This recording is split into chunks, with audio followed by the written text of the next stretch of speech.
Now, Storm Tracker 9 weather with Chief Meteorologist Justin Stapleton. Well, finally out of the deep freeze that's kept us well below zero in some instances in overnight lows and well below freezing for afternoon highs pretty much most of this week and the beginning of last week when we saw that snowfall fall. So we sort of did some digging around here at the Weather Center, and here's what we came up with, some pretty interesting facts. So let's head out and I'll show you what we had. Now, the last time that we saw 1 or more inches of snow on the ground for a sustained period of time was back in 1993. That was the last time. That was 9 days. It went from the 9th to the 17th of January. This current run that we just wrapped up with all the slush last night and today, about 7 days. It started last Friday and basically sort of wrapped things up yesterday and last evening. The longest ever. You got to go all the way back to January into early February 1969. With almost 20 days of 1 or more inches of snow still on the ground. And check this out, the last time that we were actually above 40 degrees for afternoon highs, December 2nd, 51 was the high today. So that'll just give you an indication the rarity of not only the snowpack remaining on the ground here, and I think we had somebody a second ago mention that, it was the really dry snow and it was just Arctic cold, so not much of that was going to move. That's generally not the type of snow that we see around here in the Pacific Northwest. It's real wet, slushy stuff that is gone pretty quickly, and that wasn't the case. Look at the highs across the state today. Still a couple of cold pockets out there. Burns in Ontario below freezing at 30 and 27 degrees. 40 in Klamath Falls. 51 in both Roseburg and Eugene, 48 in Corvallis, 50 out to the Dalles, where they did see some light icing last night as the front came through, and around 54 degrees out towards North Bend and Coos Bay. So let's take the Storm Tracker 9 live radar sweep, throw things into motion. Here we've got a little disturbance. It's been riding over top of this ridge of high pressure, sitting just to the west and south of us here.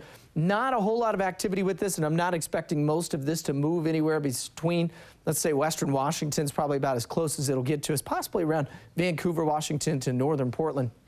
Otherwise, closer to home, temperatures out at the reporting stations all in the upper to mid-30s right now. Downtown Eugene, it's still about 42 to 41 degrees and still sitting in the mid-40s out to the coast. So overnight tonight, we'll see the fog start to reform as the dew points are holding in the mid to low 30s. We'll get the air temperature down close to that, and that should produce some pretty thick fog, I think, for the valleys early tomorrow morning, which we'll have to overcome as we get into tomorrow afternoon. But nice to see those temperatures back in the 50s today. Overnight lows finally where they should be this time of year as well, at around 35 degrees. And tomorrow we'll actually see this high pressure cell get a little closer to us. Now the jet stream's not too strong here, and so we still have these little disturbances riding over top of it.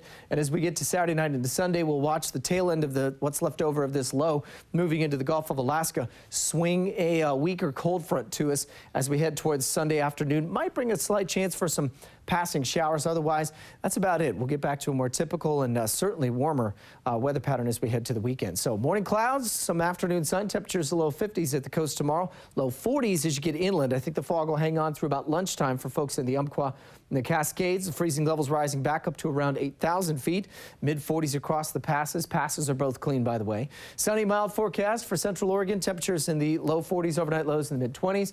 And we'll be looking at right around 42 degrees. I think we'll see some sun breaks by late afternoon, but still, there's a lot of ground moisture there, so I think the fog will be pretty thick. Isolated showers on Sunday at the coast, and then stronger storm system rolls in here by Wednesday and Thursday of next week. Umpqua Basin also looking at overnight lows above freezing. Some foggy starts, but sunny finishes over the next couple of days. In the Cascades, we'll see the freezing levels back up to 10,000 feet before some more snow showers next week. And here in the valley, nice to see the highs back to where they should be, guys. And again, isolated sprinkles Sunday, that's about it. Should be a good weekend. A lot of folks, I mean, I would tell you, it was crazy out there today. All over the roads. Everyone was like, woohoo! The shoppers are out. Yeah, yes. So it'll be wild this weekend. And a lot of people still also drove their children to work, or to school. To school, which would have been. And that just made things even stack up further. Yes, It was pretty amazing. You bet.